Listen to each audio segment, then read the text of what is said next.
Welcome to the webBikeWorld.com video tour of the new Shoei RF-1100 motorcycle helmet. Please visit webBikeWorld.com for the full review, more photos, and details on this helmet and many more.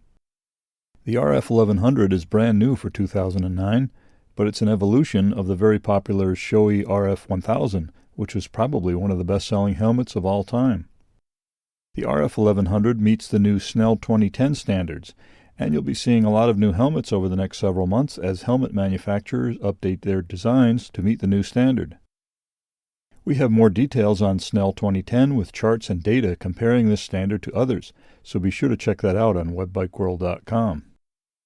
The RF-1100 can be considered as a more highly refined version of the RF-1000. There's not a radical difference between the two, but the RF-1100 helmet appears to have a higher level of overall quality, including the paint and the finish and in the mechanical details. The helmet is available in a huge array of colors and graphics, and this red and black monolith graphic pattern is a real stunner. One of the noticeable new features of the RF-1100 is the 4 independent rear exhaust vents, but it's difficult to tell whether these really enhance the airflow or not. The face shield operates with a precise feel, and it has a very nice slight first opening for defogging and ventilation, and several solid detents as it's raised and lowered. A lever on the side can be flipped up to lock the face shield closed.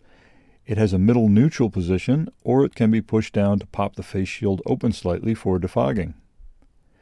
Shoei also offers an optional pin lock anti-fog insert for this helmet, an option which is becoming more common on 2010 helmets, and an apparent admission that factory anti-fog coatings just don't work.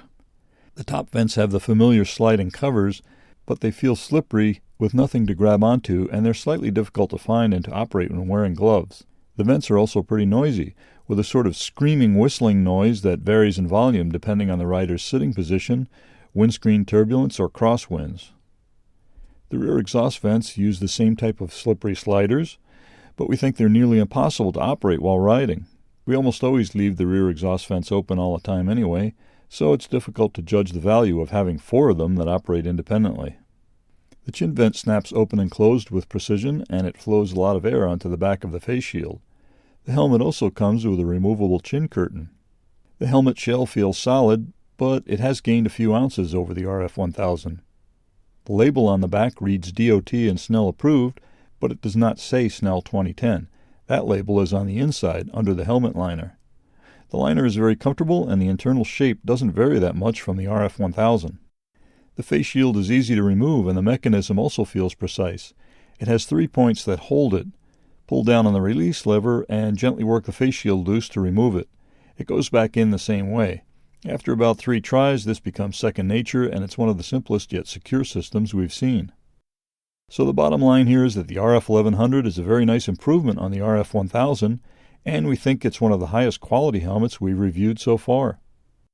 The Snell 2010 approval is probably the biggest difference, so the new RF-1100 is an evolution, not a revolution, and that may be a good thing because the RF-1000 still has lots of fans. So that's the webBikeWorld.com video tour of the Shoei RF-1100 helmet. Please visit webBikeWorld.com for the full details and more photos on this helmet, and for detailed reviews covering hundreds of motorcycle products and lots more. Thanks for watching.